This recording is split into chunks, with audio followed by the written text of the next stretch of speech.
Fearscape Media Network, exploring the unknown, one podcast at a time.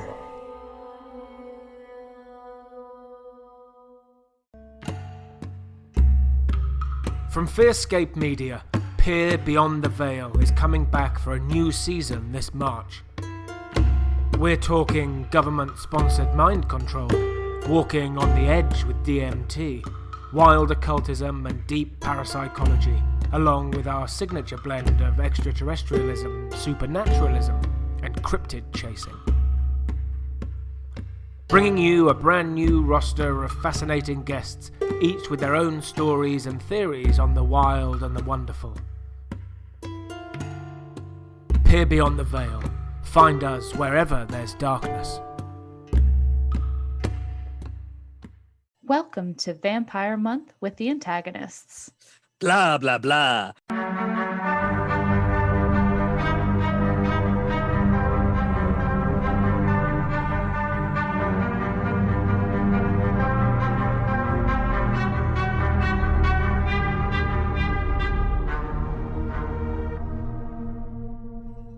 Hello, and welcome to The Antagonists, an all-villain podcast. I'm your neighborhood gremlin, Sam. I'm the man with no name, Lance Wade. And we have a special guest with us today. We do! I know! Hello.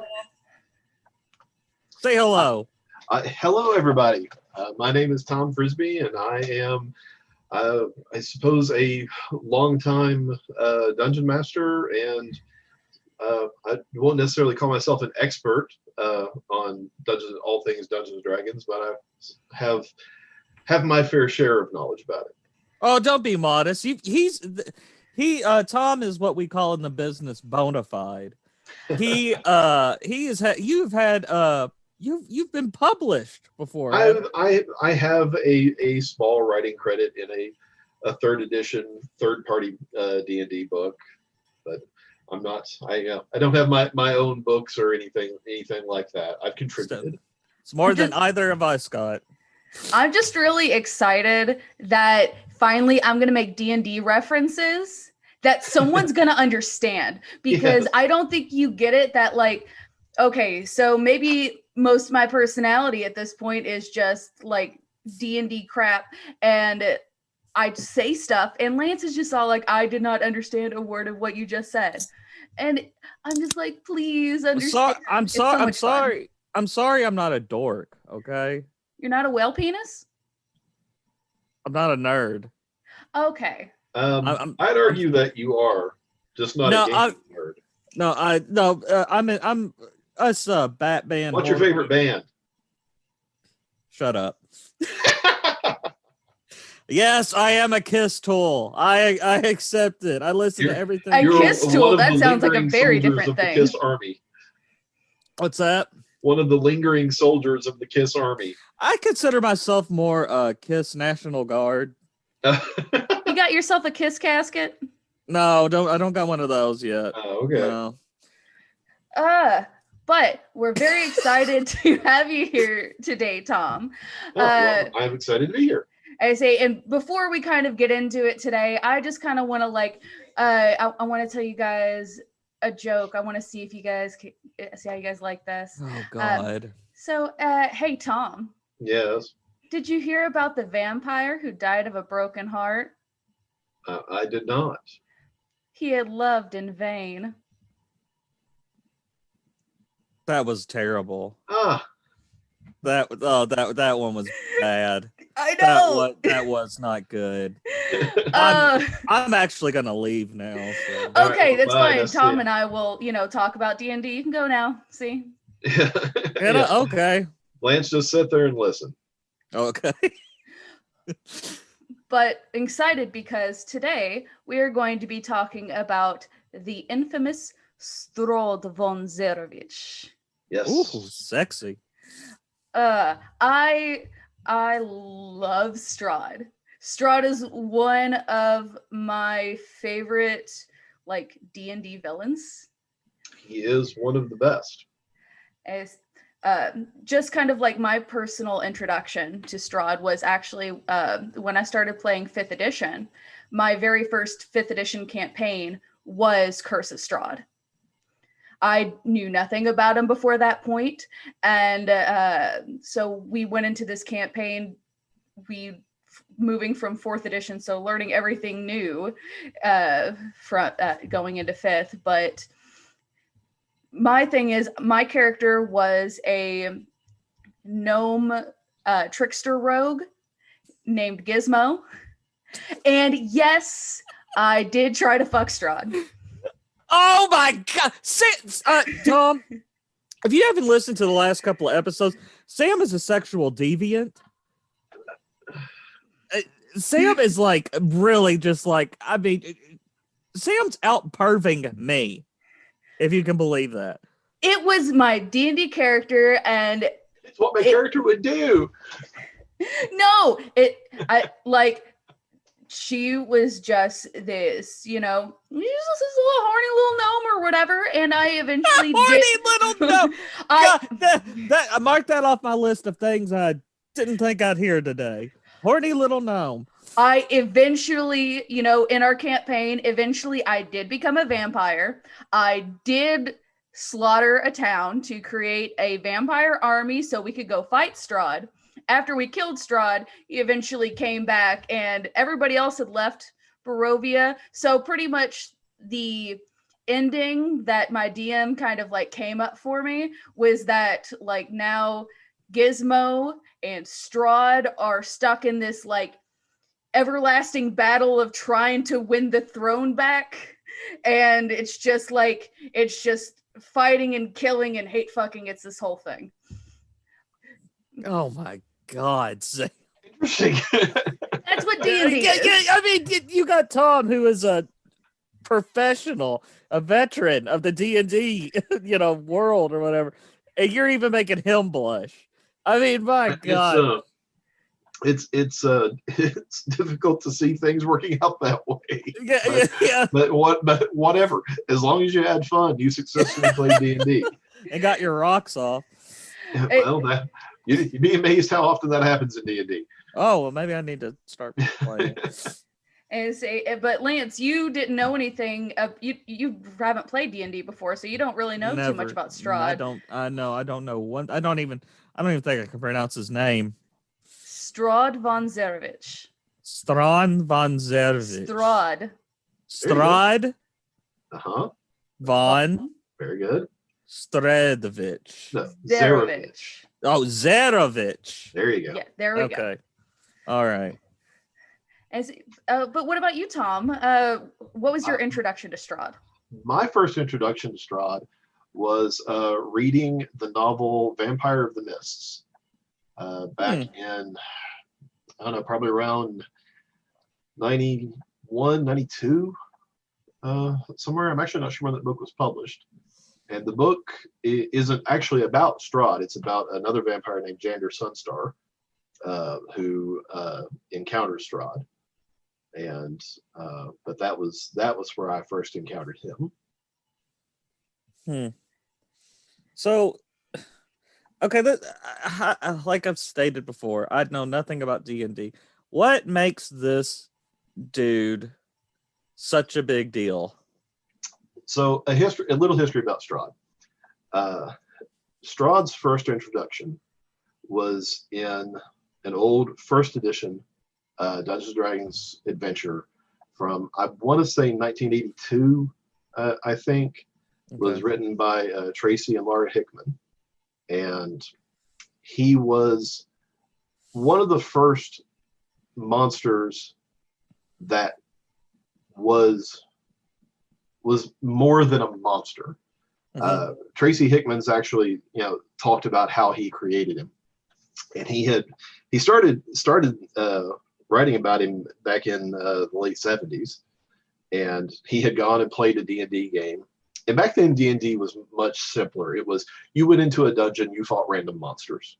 Okay. And in the game that he played, there was a vampire. And he just thought, what is this vampire doing down here in this dungeon, just wandering around? So he wanted to write about a vampire who was more like what you're used to, Dracula, or somebody who has motives and has reasons. Yeah.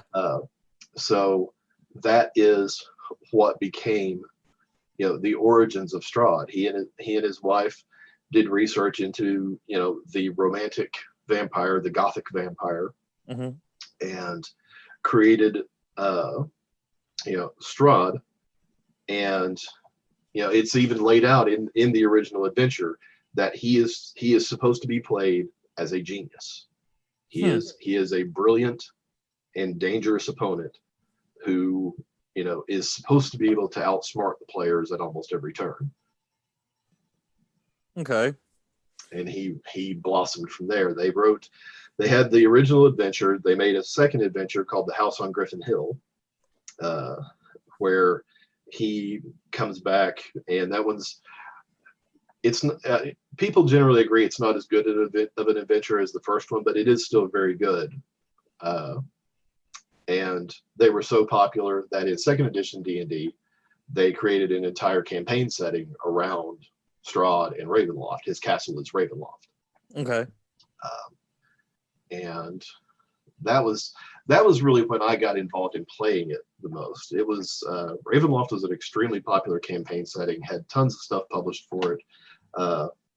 And its deal was that you had other characters like Strahd called Dark Lords, and every domain was ruled by a Dark Lord, and every Dark Lord had a curse. Okay. But Strahd was the originator. He, as it said, he is the land. Okay.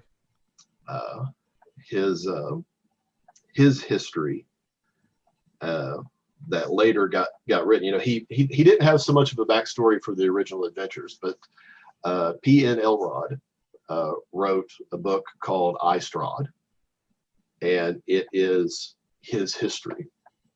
And okay. He tells his story about how he became a vampire, and this is where he goes not only from Dracula, but another character that he is strongly based off of is Barnabas Collins. Oh, no way. Yes. See, from the old Dark Shadows. Not the new Dark Shadows. That's no. Oh, believe me, you know my love for Dark Shadows. Yes. See, he much like Barnabas, who was cursed and turned into a vampire, and his true love threw herself off the cliffs of Collinwood. Well, Strahd had fallen in love with his brother's fiance. And he made a deal with the dark powers, and they made him into a vampire. He killed his brother, and whenever his brother's fiance saw what Strahd had become, she threw herself from the balcony of Castle Ravenloft. Oh.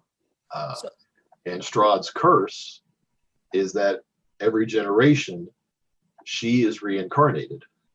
And he gets creepy as fuck. Right. Much like Josette was for Barnabas Collins. Yeah.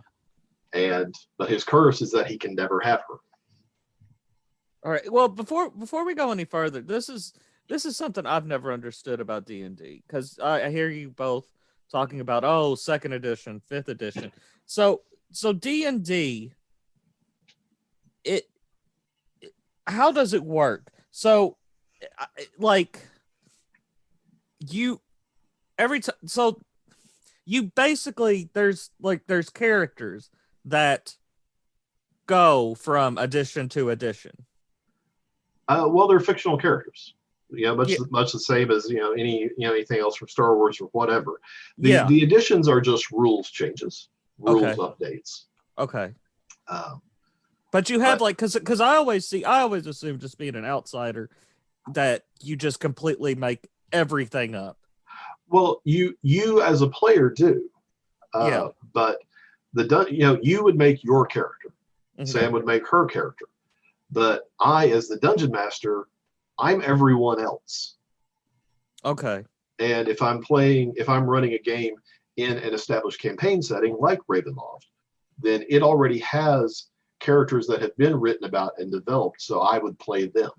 Okay, and like you said, like in the vein of Star Wars or Star Trek, some kind of that has some kind of mythos. They Yes. they go on from edition to edition. Exactly. Okay, all right. And See, It's kind of like D&D remakes of movies. is essentially, I know a little bit about your history, Lance and Sam. D&D basically is improv. I know you're a fan of improv. I've What? done a little. No. We've done a little improv in It's our day. ridiculous. So, but yeah, it basically is improv with a few more rules. As the dungeon master gives you the situation, Mhm. and you playing your character react to the situation. And there are dice rolls and such, to help determine the outcome. But it is D&D ultimately is improv. Yeah, you basically are in a situation and the dungeon master lays out, what's going on, and you say how you want to act in the world, and then the dungeon master kind of just tells you how the world reacts to you. So, I mean, and a lot of the time with rules, depending on what kind of table you're at too, can change. There are certain, homebrew rules and stuff. Some people are just like, fuck all the rules. Like it really, that's a great thing about D&D is that there's all kinds of games out there. There are people who just want to go in there and murder hobo their way through and just kill everything they see.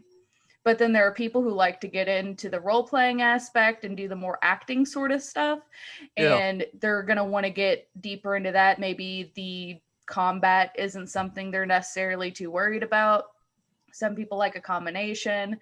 Some people like heavy rules. Some people like light rules. It's just kind of whatever you want it to be. And that's something that I love about D&D is it can be anything. Even, I don't know if it said this in like the earlier editions of the Dungeon Master's Guide, but like I know in the 5th edition, it talks about like these rules are almost like suggestions, and like it's basically whatever the DM says, it's what goes.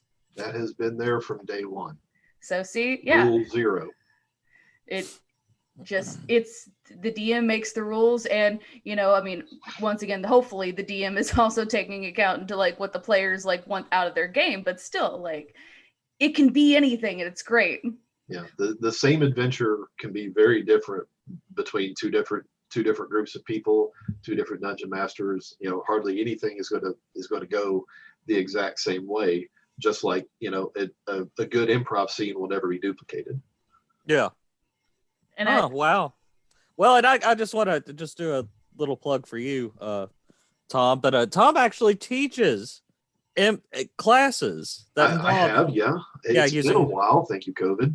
Yeah. Well, but, I've taught a couple of classes about dungeon mastering, and I've also did a panel at Nerdluvia a couple of years ago, which we unfortunately didn't get to have last year. Hopefully, we'll this year. Yeah. Well, what's Strahd up to now? Well, after 2nd edition and 3rd edition. In 3rd edition, the company that owned Ravenloft actually sold it, or not sold it, but licensed it temporarily to another company, and they published books for it for a while. I guess the license must have ended close to the time that they were going to go into 4th edition, and they made a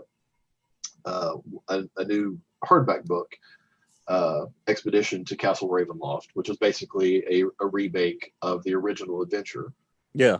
Just updated rules. In 4th edition, they made a board game of Castle Ravenloft, and which was still the same adventure. And then in 5th edition, they expanded it quite a bit to make it, instead of just a single adventure, it was what they expanded into what they call a campaign. A campaign is a string of several adventures. Okay. Can last, just a few sessions, or some campaigns can go for years. But they made another book for what is it? Curse of Strahd? Is that what it's called now? Yeah, it's called Curse of Strahd, and I think since it was my first 5th edition campaign, I think our campaign lasted about 2 or 3 years. Good God. I mean, granted, we weren't meeting every weekend, because if you can show me a D&D group that can meet every weekend, I'll show you a unicorn, because it just doesn't Unless fucking you're in high happen. school or college. Or you're doing it for money. Like, that's pretty much it. And I would love to get paid to be playing D&D. So would I. Right? There are actually people that get paid to do this? Oh, yeah. Yes. Yeah, there's Oh, my there are Lord. professional dungeon masters that play online, and that's all they do. I say, and like recent pop culture and things like that, D&D is seeing a huge resurgence to like online stream games like Critical Role and stuff like that. Like, it's becoming a super popular thing again that D&D it hasn't seen in a is long time. as popular right now as it has ever been, and Mm. it's as an old time gamer, it is. It makes me jealous, because whenever I was playing back in high school, you almost hid the fact that you played. Yeah. It was you were definitely one of the nerds back then, and like my grandfather was a First Church of God preacher. He did not know that I played. Yeah. Oh, yeah. The Satanic Panic. Yes. Oh yeah. Yeah. My parents actually told me I couldn't play D&D in high school because they grew up during the Satanic Panic. My parents, fortunately, they were not that way. They were, they actually very much approved of me playing, because all of the guys that I had met that were playing were all like me. They were good students. They didn't get into trouble. And mom and dad were like, well, if that's the kind of guys that you're going to get together with and play, do it. Well, and I guarantee that was that was most of the people across the country playing it. The Satanic Panic was complete bullshit. Yeah. Well, they made that, Sam, we've talked about it. They made that Tom Hanks film. Mazes and Monsters. Mazes and Monsters. Yeah. I love that movie so much. I didn't know what I was watching going into it. I was just like, my husband was just like, hey, here's a movie about D&D and it has Tom Hanks. And I'm like, really? Okay, I'm into this. And then I watch him like, that got dark real quick. Oh no. I actually stumbled across that movie when it was on originally. I saw like maybe the last 20 minutes of it or so. That's a weird 20 minutes to have to watch. Yeah.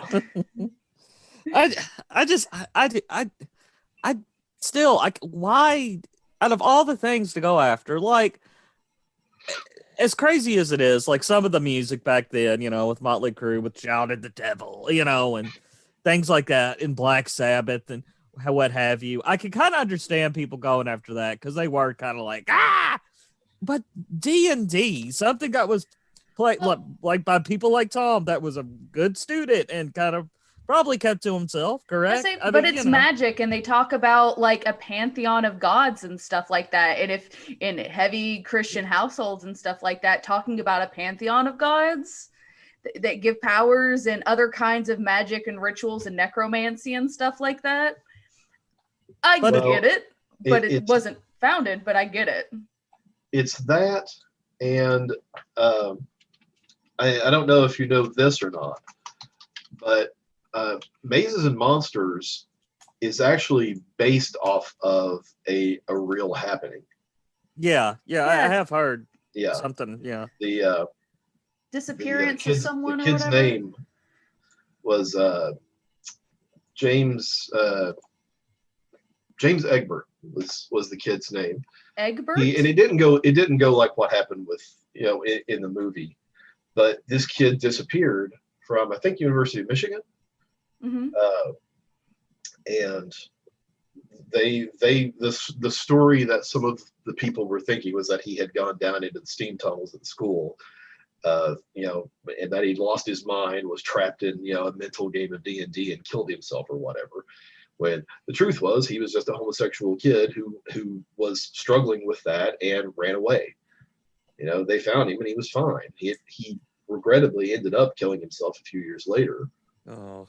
But as you can imagine, being a homosexual kid back then was not easy. I was gonna say, especially in the, what was this, the 70s or 80s? This was it might have been the end of the 70s, 79, 80, somewhere around there. I was gonna say, yeah, especially then, there like the AIDS epidemic and stuff like that in the 80s and everything that was going on during that time. Like, yeah.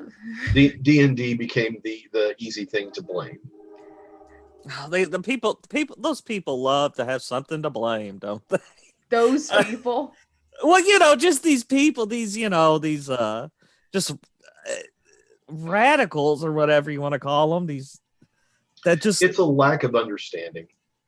They don't. I guess they have a perception of what D&D is, but they don't actually know or understand, and they don't take the time to find out. Yes, and also, I mean, like you said, people like to have something to blame. Like, if something goes wrong, you want the easiest possible thing. Like, when people blame video games for violence. Yeah. Like, no. Like, I mean, just because you shoot a gun in a video game doesn't mean you have any inclination to pick up a gun and go shoot somebody in real life. Sure, if you already have that inclination, maybe the video games won't help, but it's not like, that's not what is putting that thought into people's heads, you know? Right. Like, this may be a little bit off topic, and I'll really not. I'll just skim over it briefly. I'll never forget. A couple of years ago, my father was a deacon at the church here in Taylorsville, one of the 500 churches we have, and he was like really involved with the youth group, and there was this kid that used to kind of come by every now and then. And I happened to be at the house one day when this kid was over, and we were just, chit-chatting. And he goes, he's like, we were talking about, I think we were talking about Freddy Krueger films, just, what we, which movies we like the best, blah, blah, blah. And he goes, man, it's just such a shame we can't watch those movies, though, because God disapproves. And I was just like, man, I really think God has more important things to worry about than whether or not we're watching some goofy horror movies. I think that's the last. So. You want to know about God disapproving? Like, do you want to know why I didn't have a date for prom? Because originally I was going to have a date, and then the guy I was supposed to go with came up to me about like a month or two before prom, and then he was all like, or I think he actually sent it over Facebook Messenger or some crap like that. He was just like, I don't think we should go to prom together because I'm just feeling weird about it, and I didn't ask God's permission first, and I don't think it doesn't feel right. I don't think God would approve. He was a preacher's son. He didn't ask God's permission. And that's why I went alone to prom. But you know what? That chocolate fountain was amazing. And that was my date. And I danced with nobody. Couldn't he ask him then? You would think. I didn't know there was a waiting line. I didn't know anybody had a direct line to him. Do you have to submit forms? I don't quite know. I do know that, of course, he still went to prom with my friend who was a junior. Nice. Yeah, like he still went. So he didn't ask if he could go with you. He asked if he could go with someone else. Apparently, he put the wrong name on the form. Yeah. I guess so. God just wasn't busy that day, I guess. I guess so. It was So that was a lie. He just didn't want to go with you, Sam. I'm sorry. I figured that out. It's taken about a decade, but I figured it out. But yeah, so I have a long history of God just apparently not approving of my happiness. So fuck it, I'm gonna play D&D. Those preachers' kids, man, they either they're either the worst kids or they either end up being Alice Cooper. So what are you gonna do? Well, he turned out okay. Oh yeah, Alice Cooper's the man. The man. Not gonna argue. Yeah. Hell of a golfer too. The godfather of shock rock, inventor of theatrical, and a good golfer. Yes, the total package, but not Lex Luger. Not Lex Luger. You want to talk about Lex Luger? So we have something to talk about while Sam's over there in the corner. Okay, yeah. Sam, you're not an old wrestling fan, are you? Yeah. wrestling. Hey, we did a whole episode about Kane, and I remembered more about wrestling than I thought I knew. That is true. That is true. Granted, I don't know if I've ever heard of I saw that you had done that, and I wondered why did you choose Kane over The Undertaker? I still don't know. To be completely honest, I guess because Kane. It was your choice. I know. The greatest heel ever in wrestling, Ric Flair. But that he may be. Well, I just because I wanted to do more of like because Ric Flair is a great heel. I said he was. I wanted to pick somebody kind of like The Undertaker that was more of that gimmicky kind of, you know what I'm saying? Yeah, no, I totally that had more like a, and I went with Kane just because I don't know, because I remember growing up in The Undertaker being a bad guy, but he was also for like a large portion of his career he was this like almost this like Dark Knight. He was a good guy, but he was on the dark side. You know what I'm saying? Whereas when Kane came in, he was just beating up everybody and trying to set the Undertaker on fire. And hey, all you rogues and rapscallions. Have you ever wanted to start your own podcast, but you're not really sure how to do that?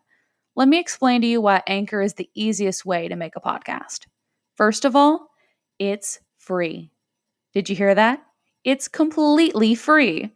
There's even creation tools that allow you to record and edit your podcast right from your phone or computer. Anchor will distribute your podcast for you so it can be heard on Spotify, Apple Podcast, and many more. You can make money from your podcast with no minimum listenership. Anchor is everything you need to make a podcast in one place. So go ahead, download the free Anchor app or go to anchor.fm to get started. Well, and bringing all this back around to Strahd. Okay, here we go. Yes. You mentioned a Dark Knight. Well, one of Strahd's similarities with Dracula, or actually more specifically, the inspiration for Dracula, Vlad Tepes. Mm-hmm. Before he became a vampire, Strahd was a great military leader. Oh, really? Yes, mm-hmm. He had led his armies to victory over several different enemies. So I know this is like the D&D world or whatever, but like, does any of this have any certain time frame, or is it all just fantasy? Not connected to our world or anything. Okay. Yeah, D&D, especially depending on what I was gonna say, not necessarily what edition you're playing, but almost what what world you're playing in, because I forget, where did Strahd what world, because originally they've never actually said which game setting Barovia started in. I always thought of it as Forgotten Realms, but I'm just so used to playing Forgotten Realms. That's where it's been hinted at the most, especially recently, since the Forgotten Realms have kind of become the central world for D&D. There, in older editions, there were some arguments could be made for Greyhawk or Vistara, which was known back then was referred to as the known world. It was actually the original basic D&D setting. Okay. But now I've seen some arguments that it was, hundreds of years ago, part of the Forgotten Realms. Yeah. And I say once again, my idea of it being Forgotten Realms is because since Forgotten Realms has become basically the standard. Yeah. Especially for 5th edition and stuff like that. That's pretty much where my base is, because I started playing D&D like a decade or whatever so ago, something like that. I played 3.5 and I played that for a couple of years. I got out of it, and then I started playing 4th edition, which everybody likes to shit on 4th edition, and they probably should, because I've gone back to read the books and it's real bad. It's not good.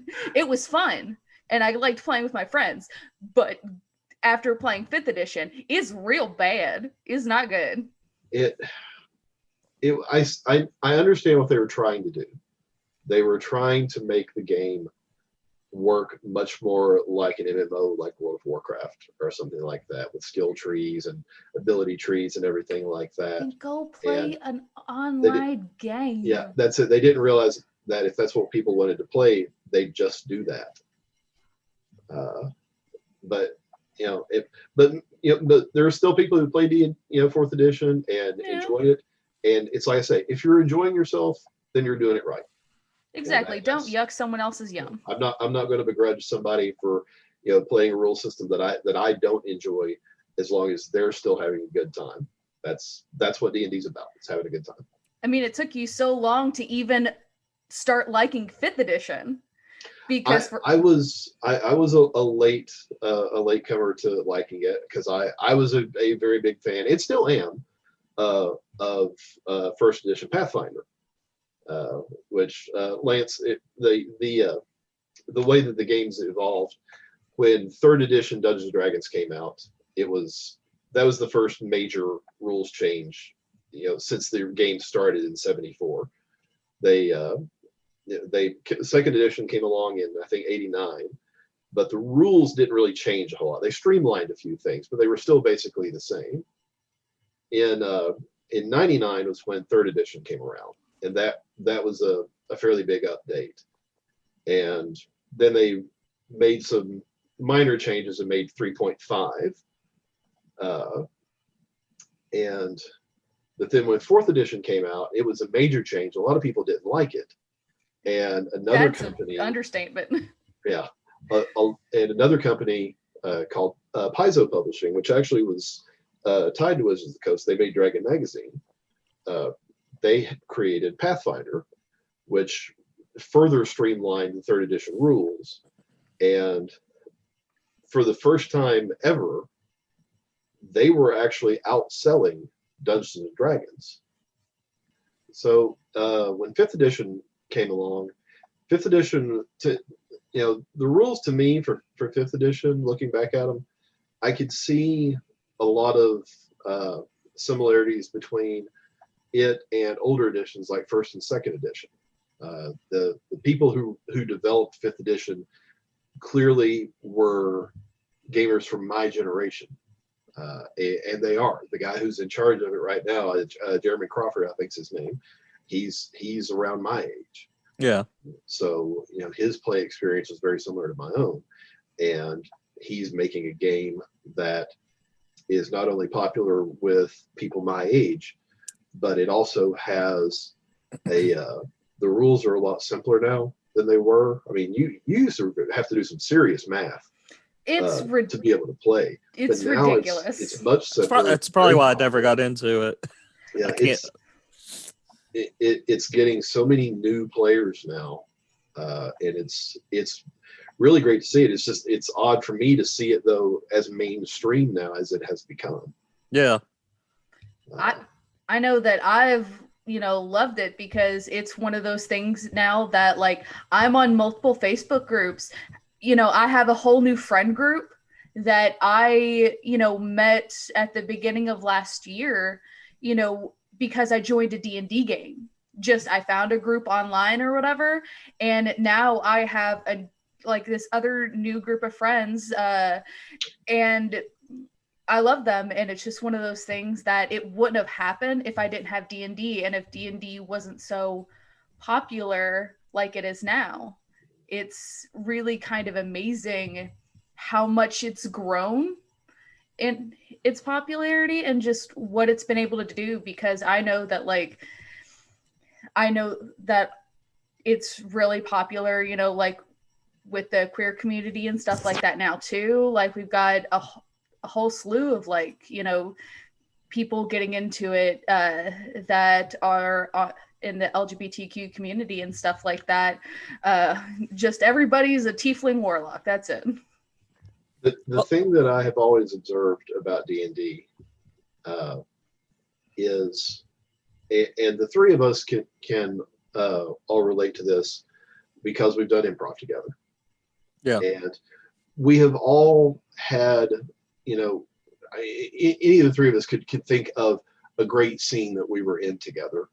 Yeah. That was a shared experience that we can still sit and talk about and people at the table next to us have no idea what we're talking about. Oh, but yeah. For us, it's a shared experience.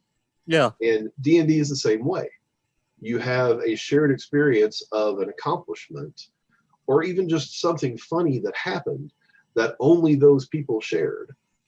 I mean, I've cried in D&D games before. Like, I've had those kind of intense emotional moments because it's almost like long form improv, because you build this character and you grow them throughout scenes, and your fellow people, and you get attached to them. So, and you start getting attached to other people's characters as well. So let's say it's not your character arc right now, it's somebody else's character arc. You want to cheer your fellow players on because you're all like, yes, someone from your backstory came in and now you're emotionally destroyed and I want to help you fix it. And like, we're in a game that I'm in now. We just finished a player's emotional character arc where they like killed the person that murdered their parents. Like, we Good all went Lord. on. Oh yeah. Yep. It's a lot. But I'm just saying, like, we went through that together of like having that moment of, finding out who that person was and tracking them down. And then that moment when after the evil was finally slain, and it wasn't just, oh, here's some nameless bad guy, someone who is tied so deeply into someone's backstory. And I could tell you the whole story, but it's one of those things that you have to be there for to realize why it was so emotional when it happened. And it's really just amazing how deep connections can form in a D&D game. Yeah, the group that I game with most often, they're the same friends that I had in college that we gamed with. I've been playing with them for 25 years. Wow. And they're like brothers to me. I gotta admit though, this is all well and good, but I'm not seeing Strahd. Am I saying it right? Yes. Strahd. Okay. I'm not seeing him as much as a villain. I don't. He's not good. Like, he is evil. Yeah, he in his domain of Barovia, he is considered the owner of everything, And everyone, including the people and their homes. He, unlike a traditional vampire who has to ask permission to enter a home, he does not has to ask permission because they're his homes. Okay, so he's almost like a Doctor Doom type with Lavaria. Yeah, that's a fair comparison. A dictator. Nobody leaves Barovia because there is a poison fog around the village, and no one can get in without his permission. Right. If you pass through the fog, you choke to death. That's an interesting concept, a vampire where you have to ask permission to come into. Oh, that's a good. I like that. Actually, the only people who can move in and out of the fog without, being hurt by it are the Vistani people, which are Romani-inspired travelers and things like that. Who their portrayal is being updated. I say yes. Like I said, they're based off of the Romani, old Romani stereotypes. Yes, I say they're changing it a lot to kind of, not be horribly racist. So yeah, D&D so is becoming very aware. So are we talking like gypsies? Yeah, that's okay. Okay. Yes. Old and I know what you're saying. Yeah, I don't say it as like an insult. I'm just saying. Oh, I know. It's just that technically they were very much the old Hollywood gypsy stereotype. Yeah, like the Wolfman. Like the old lady from the Wolfman. Yeah. Yeah, and so they're the only people who are tied to Strahd that can actually travel in and out of his domain at will. And actually, in the 5th edition, they have a different couple different campaign hooks, like different ways you can bring your characters into Barovia and things like that. And one of them is that you actually travel with the Vistani, and they are the ones that take you into Barovia. Like a guide. Yeah, pretty much. I mean, actually, that's one of my favorite ways, like, because I've never been able to finish a campaign of me DMing because, once again, like, trying to get a group of adults together to play a game on a consistent basis doesn't always work out. So, when I, Curse of Strahd was the first campaign I ever tried to run, and I really like that way to bring people in. I actually even had my own Vistani NPC that I kind of put in there to kind of help lure the characters in, and it was fun. One of the interesting things about Strahd that I always liked was the second novel by P.N. Elrod was I, Strahd, The War with Azalin, or Azalin, Azalin. I don't know what the proper way of pronouncing that is, but I say Azalin. Azalin was an evil necromancer, a lich, an undead necromancer, who came to Barovia, and after working together and then becoming enemies, he walked into the mists, and another land adjoining Barovia formed that was now Aslan's realm. And they went to war with one another. And this was when Strahd rose back to being a military leader. And he led his people in the war. And even after all the horrible things, though, that he had done over the years, and everyone was still terrified of him and never had put together after centuries that he was a vampire, I've never understood that one. But anyway, his people actually loved him. And he for a while there almost seemed like he was, could break almost out of being evil a little bit. Which, in the end, there's always going to be another reincarnation of his love, Tatiana. And, he'll become a horrible, evil person again. Because, that's what he is. Like, he could be good, but he's just too much of a bastard. Yeah. So does he... But that was a really interesting aspect of his character. That book's hard to find. The second one, because it hasn't been republished in 20 years, probably. Oh wow. So as far as like how he feeds, does he just feed on his whoever people? Whoever he wants. Okay. Yeah, just whoever, he could drain somebody into a goblet or something like that. Yeah, whatever fuck. He usually keeps them, he chooses people from the village and invites them to the castle and keeps them in the dungeons below and feeds on them as he needs. Oh wow. I don't know, He's man. a real gentleman that way. I don't know. Call me. I don't know. Call me a sick bastard, but okay. Sick bastard. And then spit on me and call me scum. Sorry, no spit. I'm not falling for it. I'm not on Sam's list. But anyway, like I don't know, man. I maybe it's because you said those two magical words, Barnabas Collins. I have a lot of sympathy for this dude. He does have a pretty hellish life, his whole entire, the flaws of his character, and he, even before being a vampire, he was still, a dark character, was not a nice guy, was not friendly. He killed his own brother. Right. Well, that was after he turned into a vampire. In 5th edition, they kind of almost describe it as like, in order to kind of complete the transformation, the Dark Powers ordered him to kill his brother. Yeah, I don't know if that's how it's been a while since I've read the novel. Yeah, so he killed his brother so he could become a vampire. Like that was how he completed the transformation. Oh, okay. Yeah. Okay. Yeah.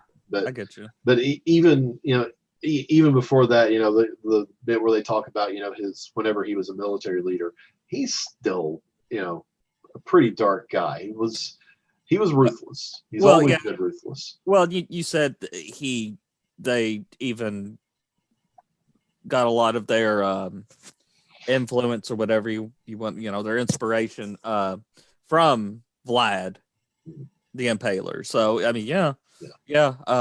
But he is a tortured character. Yeah.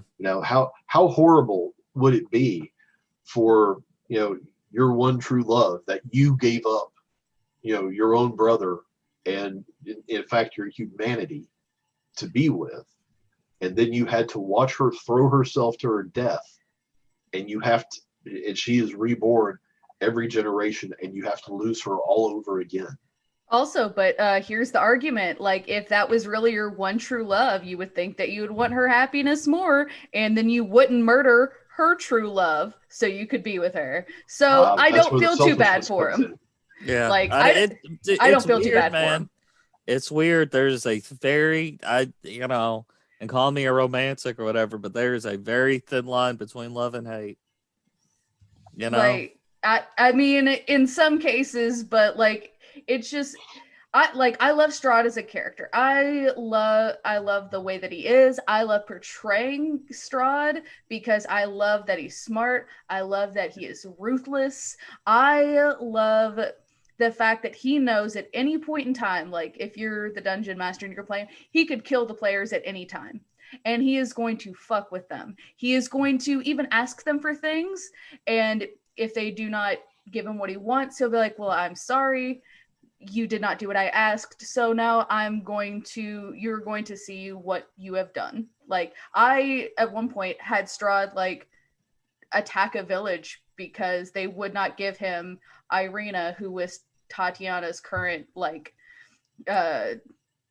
incarnation. Like, well, actually, they were supposed to be watching after her and delivering her to him. And in their care, she died. And it's very he comes off a lot to me almost like as a Freddy Krueger Pennywise type. It's like they're so good at this. They know they're going to get you.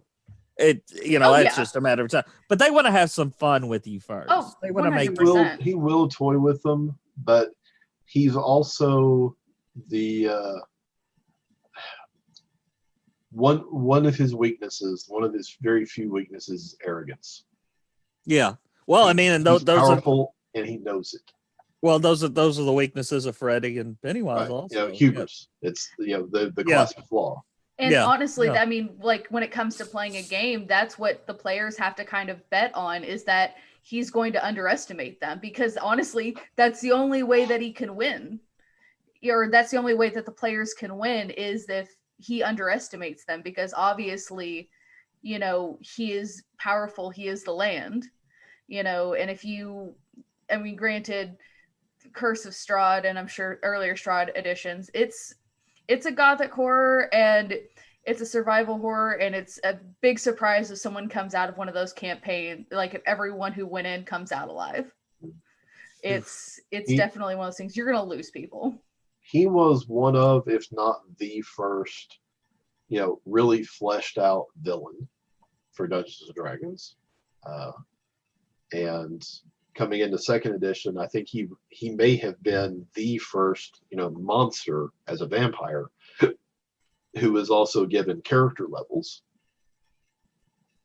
That was something that hadn't been done before. But in second edition, he was a vampire who was also like a 20th level necromancer.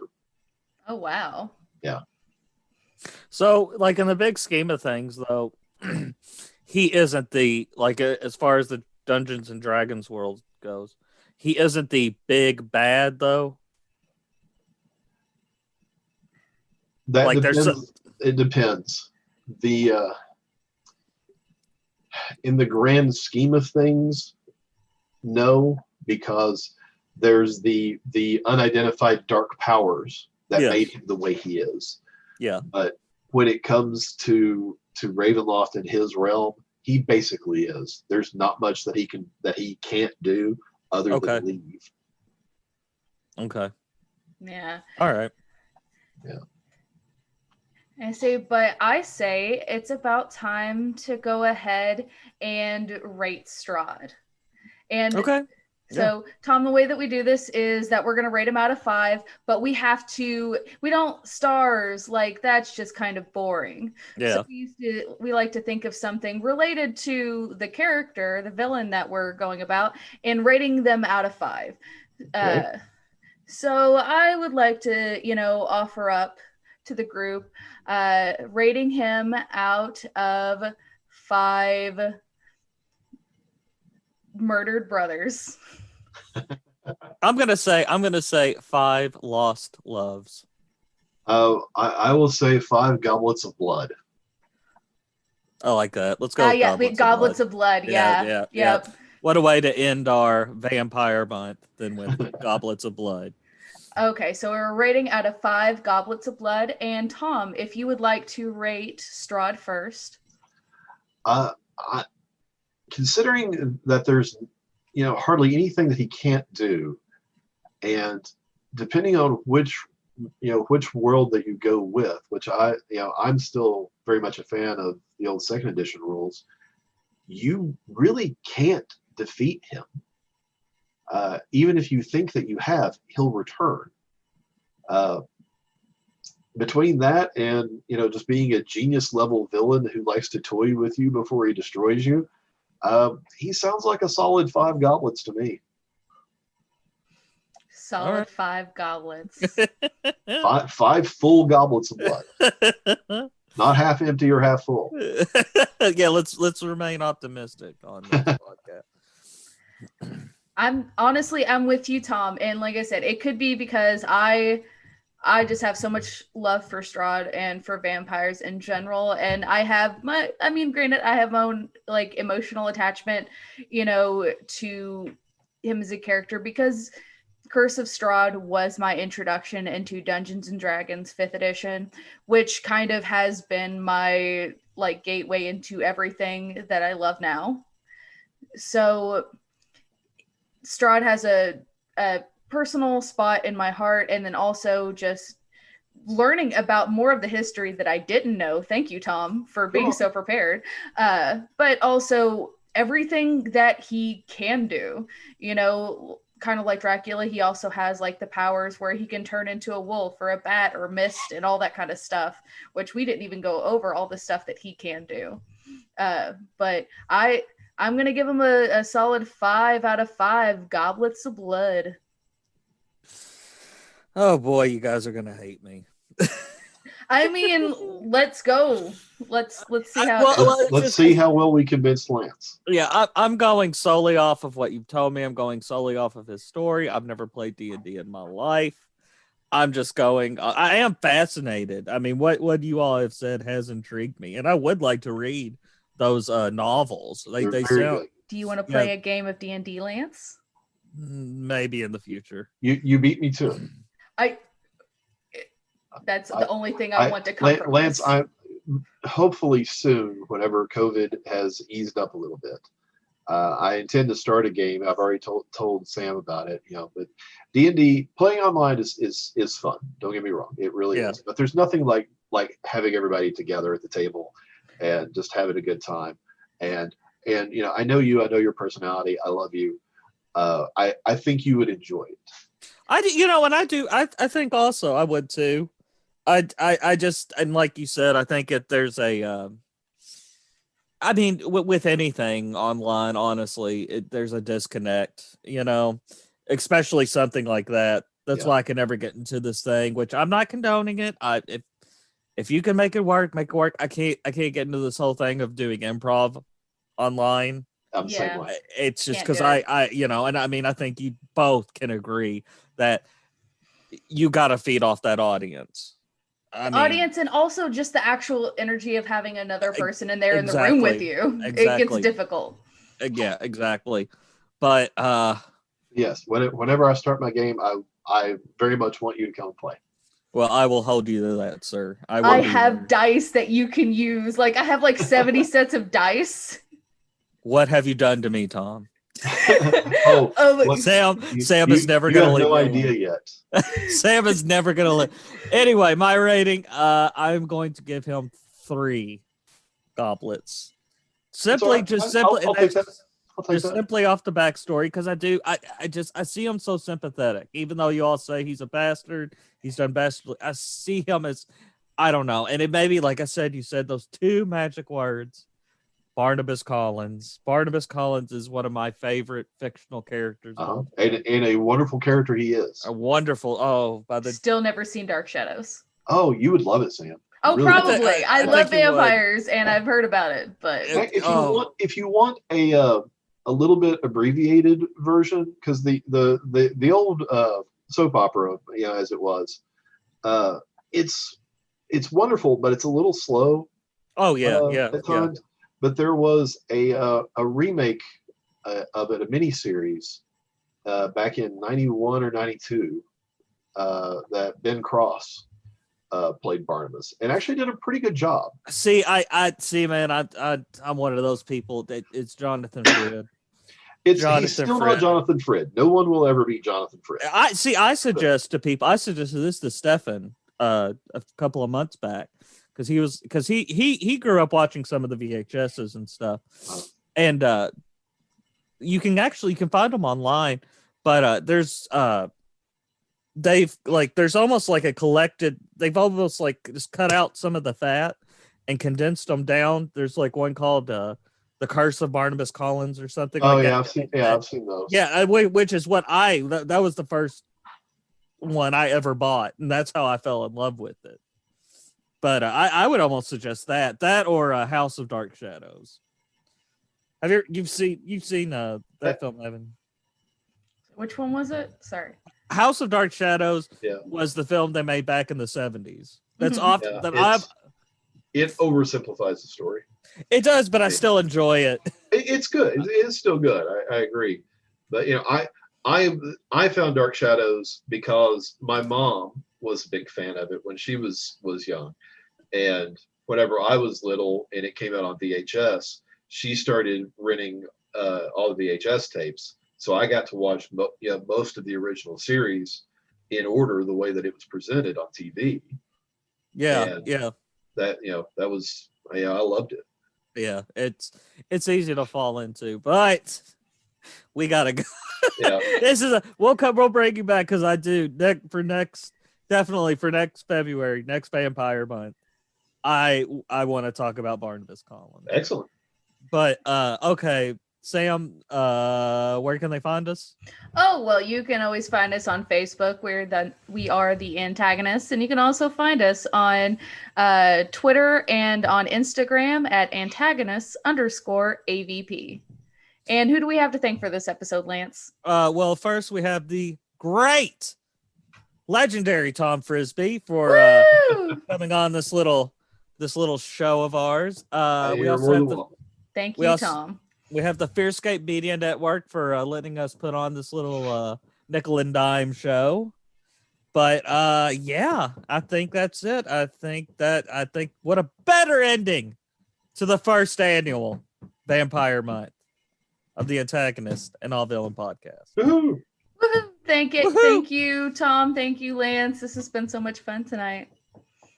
Excellent. Thank you. Great Thank to see you, you. Tom. Great to see you all. Good night. Good night and farewell.